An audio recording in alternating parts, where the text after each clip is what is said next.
Good morning student. आज कक्षा BA. Third year, subject क्रांति विज्ञान और हमारा टॉपिक पाश्चात्य विचारक जॉन लॉक पर हम चर्चा कर रहे हैं। हमने जॉन लॉक के बारे में सामाजिक समझौता सिद्धांत, उदारवाद, सरकार के रूप, सरकार के कार्य आदि का अध्ययन हम कर चुके हैं। आगे हम जॉन लॉक के राज्य की विशेषताओं का अध्ययन हम करेंगे।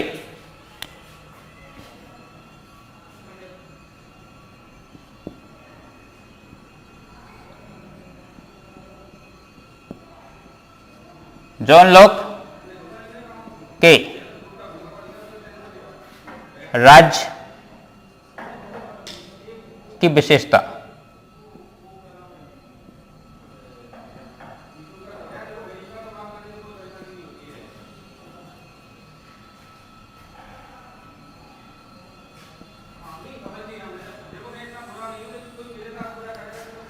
देखिए स्टूडेंट, जॉन लॉक ने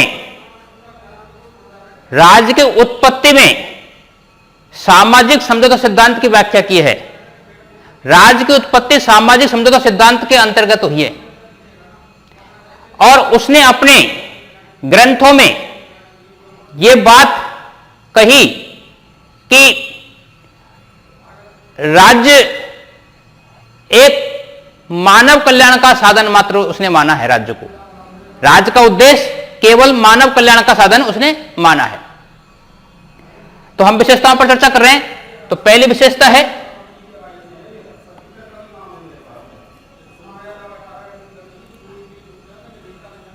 राज्य मानव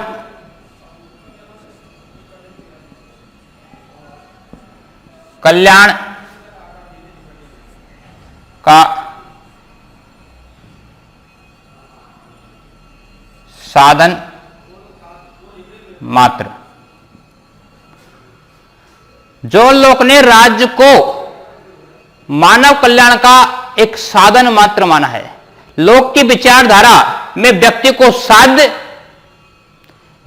साध्य और राज्य को साधन की स्थिति प्रदान की गई है। राज्य को क्या स्थिति प्रदान की गई है? साधन की स्थिति प्रदान की गई है। और कहने का मतलब यह लॉक के मत में कि राज्य व्यक्ति के लिए है, व्यक्ति राज्य के लिए नहीं है। राज्य व्यक्ति के लिए है, न कि व्यक्ति राज्य के लिए। राज्य का अस्तित्व वहीं तक है जब तक राज्य व्यक्ति के कल्याण का कार्य करता रहेगा, उसके अधिकारों की रक्षा करता रहेगा, उसके जीवन, संपत्ति, स्वतंत्रता की रक्षा करता रहेगा। अर्थात राज्य का उद्देश्य केवल कितना है? मानव कल्याण, समुदाय का कल्याण, व्यक्तियों का कल्याण। तो इसके लिए राज्य को क्या माना है? यंत्र, साधन माना है। लॉक ने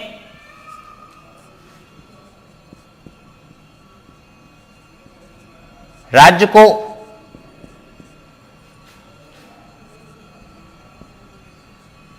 साधन व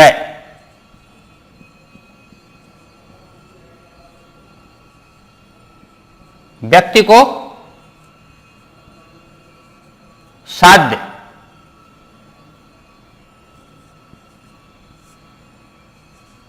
को साध्य की स्थिति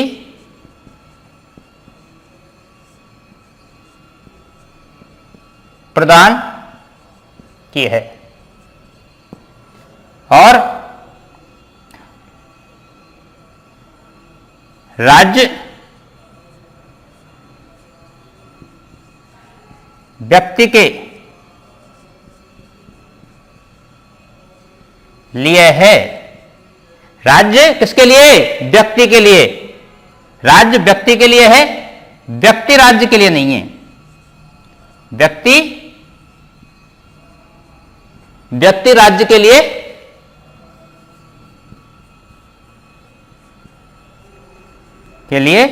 नहीं है। यानी कि राज्य को व्यक्ति के विकास में सहायक बनना है, बाधक नहीं बनना है। उसके विकास में यदि कोई बाधा आती है तो उस बाधाओं को राज्य को दूर करना है, राज्य का काम यह है।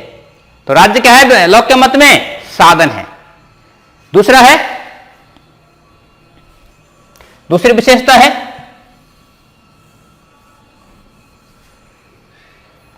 राज्य का आधार जन सहमति है। दूसरी विशेषता ये, राज्य का आधार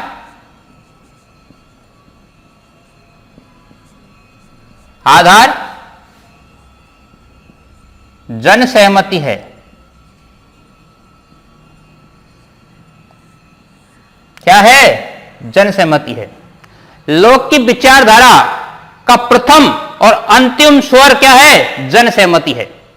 प्रथम और अंतिम स्वर जन सहमति है और राज्य की स्थापना जन सहमति से होती है।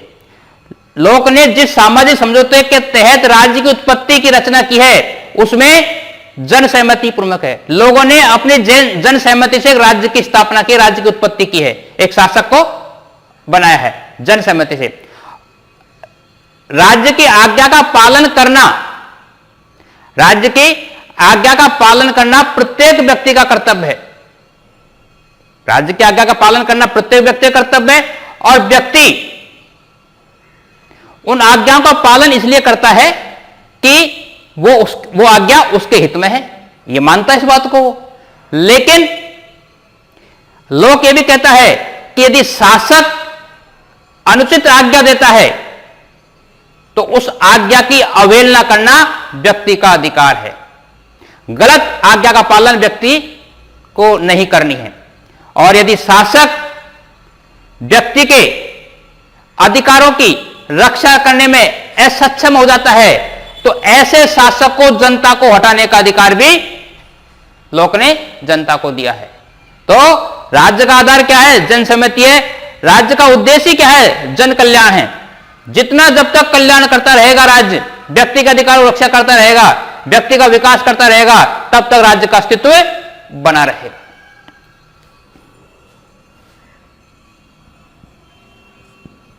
लोक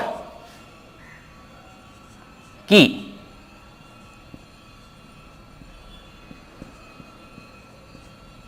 राजनीतिक विचारधारा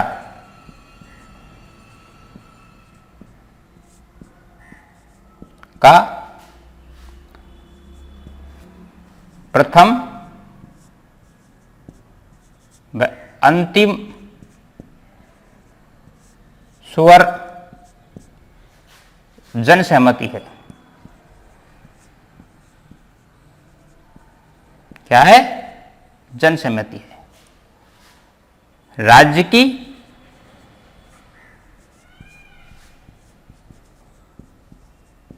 स्थापना जन सहमति के आधार पर हुई है। किसके आधार पर हुई है?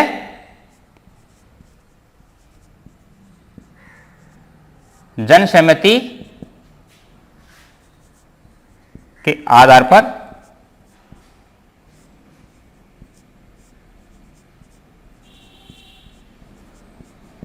वही है। देखिए, लोक राज्य की स्थापना में जन सहमति को प्रमुख स्थान देता है, जनता को राज्य प्रमुखता प्रदान करता है। तो राज्य के लोक के राज्य की दूसरी विशेषता क्या है? राज्य का आधार क्या है? जन सहमति है। क्या है? जन सहमति है। अगला है, अगली विशेषता है सीमित सत्ता वाला राज्य।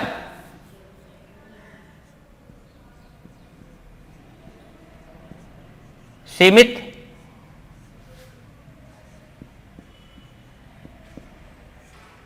सत्ता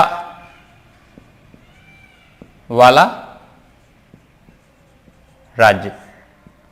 यह लोक के राज्य की प्रमुख विशेषता ये मानी जाती है कि लोक के राज्य में उसे सीमित शक्ति प्रदान की है, शासक को सीमित शक्ति प्रदान की है, असीमित शक्ति प्रदान नहीं की है। लोक ने अपने शासक पर प्रतिबंध लगाए हैं।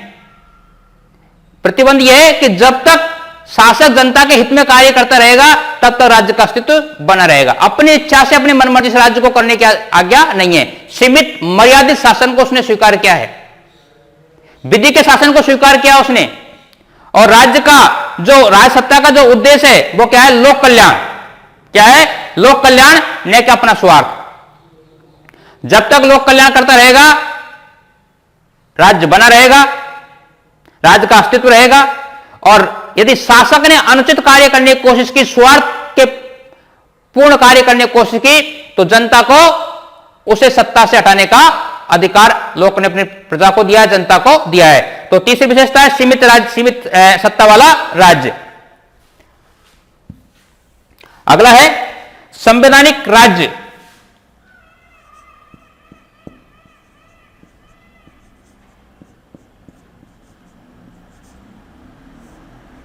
संवैधानिक राज्य। लोक एक संवैधानिक राज्य का प्रतिपादक है जिसके अंतर्गत उसने विधि के शासन को अपनाया है। किसके शासन को अपनाया है? विधि के शासन को अपनाया है, मनमाने शासन को नहीं। लोक एक संवैधानिक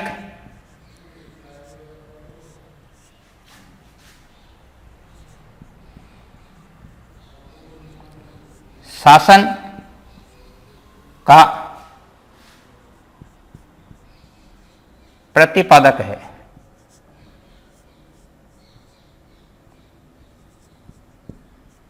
जिसके अंतर्गत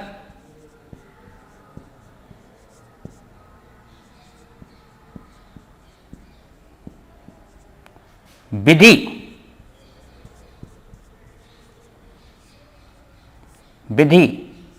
को प्रमुखता प्रदान की गई है। प्रमुखता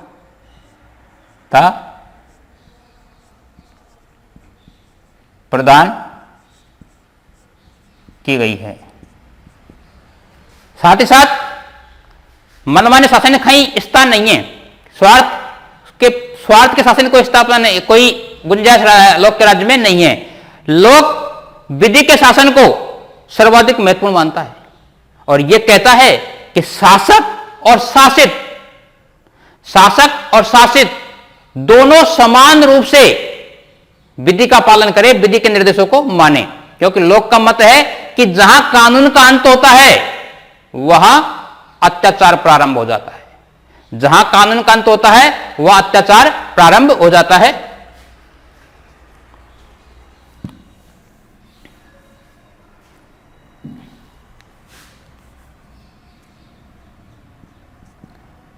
लोक ने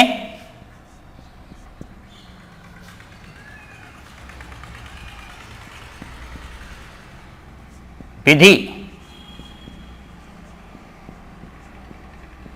के शासन में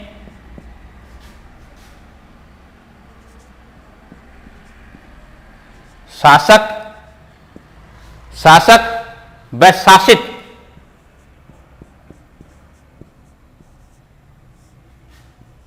दोनों को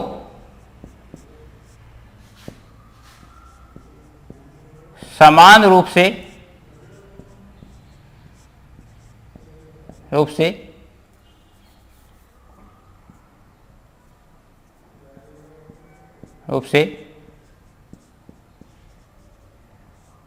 विधि का पालन करने पर बल दिया है।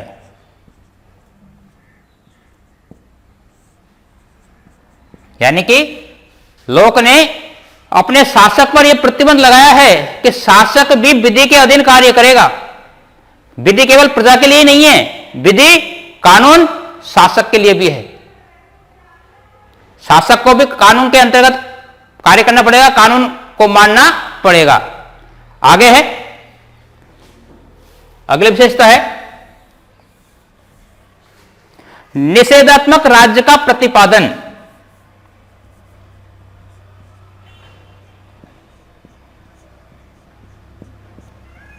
निषेधात्मक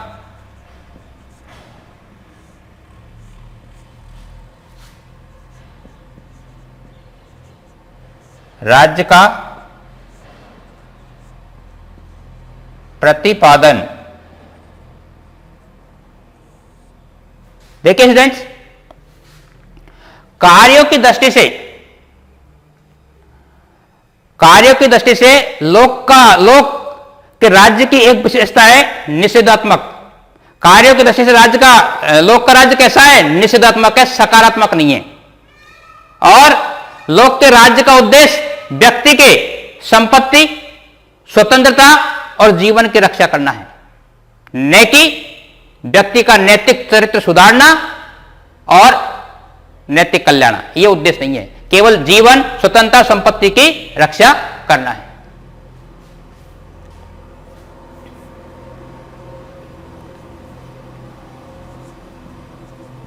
कार्यों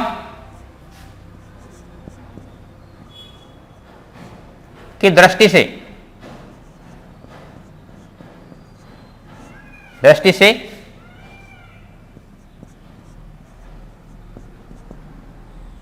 लोक का राज्य कैसा है? ध्यान रखना, निषेधात्मक है। निषेधात्मक है, सकारात्मक नहीं। सकारात्मक नहीं। राज्य का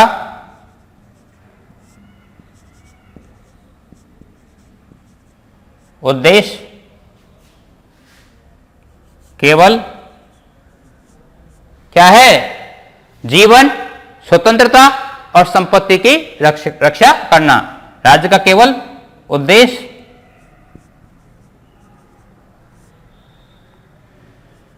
जीवन,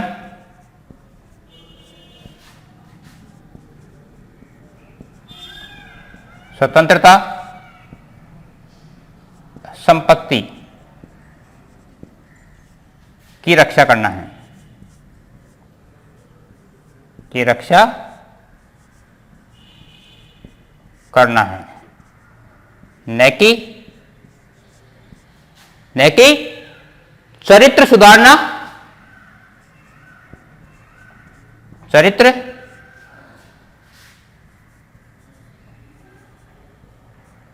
सुधारना व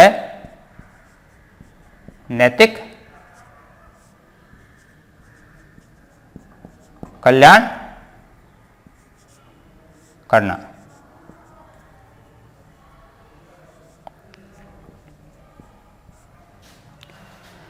नैतिक कल्याण करना, चरित्र सुधारना, इस दृष्टि इनका ये राज्य का कार्य लोक ने नहीं बताया है।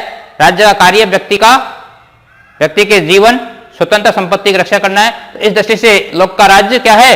निषेधात्मक राज्य है, सकारात्मक राज्य नहीं है। तो हमने लोक के राज्य की विशेषताएं देखी। अब हम देखेंगे लोक की राजनीतिक विचारधारा को देन।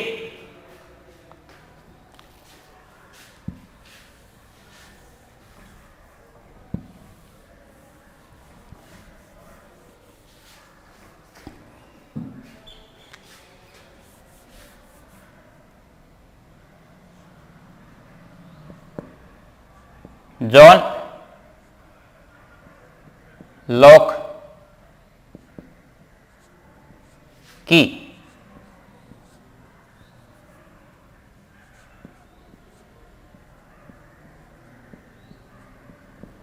राजनीतिक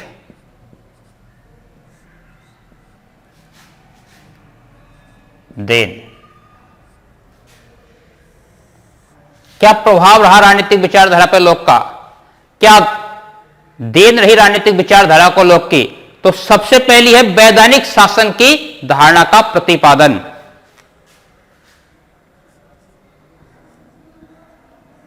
वैधानिक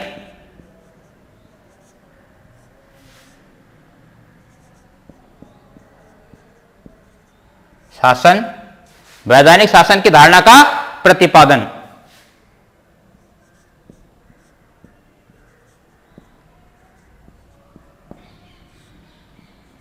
धारणा का प्रतिपादन।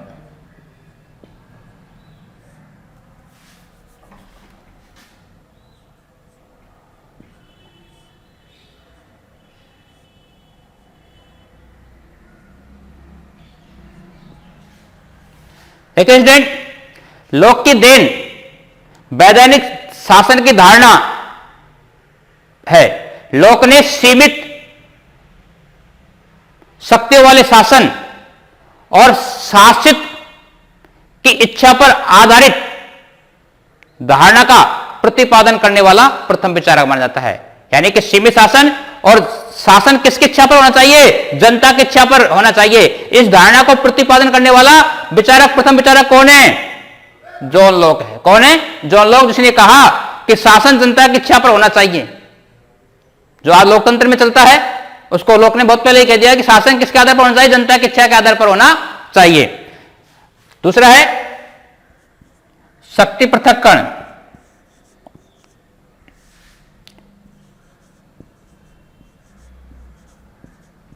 शक्ति पृथक्करण व्यक्ति की स्वतंत्रता की रक्षा के लिए जिस सिद्धांत को मॉन्टेस्क्यू ने बहुत बाद में दिया, विधिवत रचना की, उसकी नींव जॉन लॉक ने बहुत पहले रख दी थी कि व्यक्ति की स्वतंत्रता के लिए व्यवस्थापक, कार्यपालिका और न्यायपालिका, सरकार के जो तीन अंग है वो अलग अलग होने चाहिए। क्योंकि सबको एक जगह रख दिया गया तो शासन अमर्यादित हो जाएगा। तो उसने शक्ति पृथक्करण सिद्धांत की नींव रखी। शक्ति पृथक्करण सिद्धांत दिया किसके लिए? क्यों दिया? क्योंकि वो व्यक्ति की स्वतंत्रता के प्रति जागरूक था, व्यक्ति की स्वतंत्रता को बनाए रखना चाहता था, इसलिए शक्ति पृथक्करण सिद्धांत को उसने नींव रखी, जिसकी रचना मॉन्टेस्क्यू ने बाद में विधिवत रूप से की, विस्तार रूप से की। धार्मिक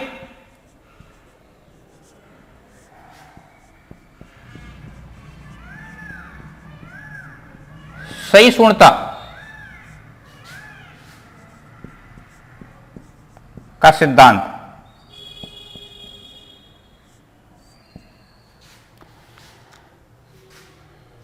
जॉन लॉक की धार्मिक सहिष्णुता का सिद्धांत एक विशिष्ट देन है जो धर्मनिरपेक्ष राज्य का मार्ग प्रशस्त करता है। आज हम जिस भारत में, जिस धर्मनिरपेक्ष राज्य में हम रह रहे हैं, वो उसके विचार जॉन लॉक ने पहले ही दे दिए थे। अरे व्यक्ति को कम से कम अपनी आत्मा के अनुसार कार्य करने की छूट होनी चाहिए।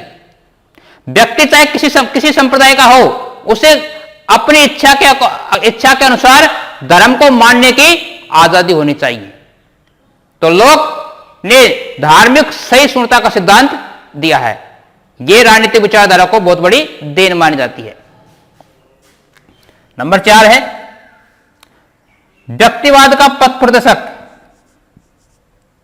व्यक्तिवाद का पथ प्रदर्शक। व्यक्ति को साध्य, राज्य को साधन के रूप में चित्रित करके जॉन लॉक ने व्यक्तिवाद का मार्ग प्रशस्त कर दिया है। साथ साथ उसने राज्य की स्थापना, राज्य का उद्देश्य केवल व्यक्ति का कल्याण माना है, व्यक्ति का विकास माना है। तो वो व्यक्तिवाद का भी समर्थक और पथ प्रदर्शक माना जाता है। अंतिम में देख लेते हैं एक और विशेषता, उपयोक्तावाद।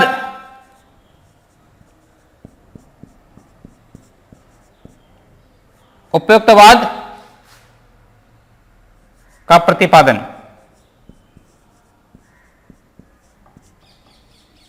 उपयोक्तावाद का प्रतिपादन या उपयोक्तावाद की प्रेरणा। उपयोक्तावाद जॉन लॉक के मूल दर्शन की विशिष्ट देन रही है और यह कहा जाता है कि लॉक का विचार ये उसका मत है कि मानव के सभी कार्य सुख की प्राप्ति के लिए होते हैं और दुख के निवारण के लिए होते हैं। मानव के प्रत्येक कार्य के पीछे क्या होता है? क्या उद्देश्य होता है? सुख की प्राप्ति, सुख मिले और दुखों का निवारण होना चाहिए। यहां तक यह भी कहा है लोग ने कि व्यक्ति नैतिक सिद्धांतों का पालन करता है तो केवल सुख की प्राप्ति के लिए करता है। तो उपयोक्तवाद की प्रेरणा किससे मिलती है? जॉन लॉक से मिलती है। तो स्टूडेंट, आज हमने जॉन लॉक की राज्य की विशेषताएं और जॉन लॉक की राजनीतिक विचारधारा का अध्ययन किया है। आपको जॉन लॉक के बारे में काफी कुछ पढ़ा दिया गया है। आप इनका अध्ययन करें और इनको ध्यान रखें। धन्यवाद।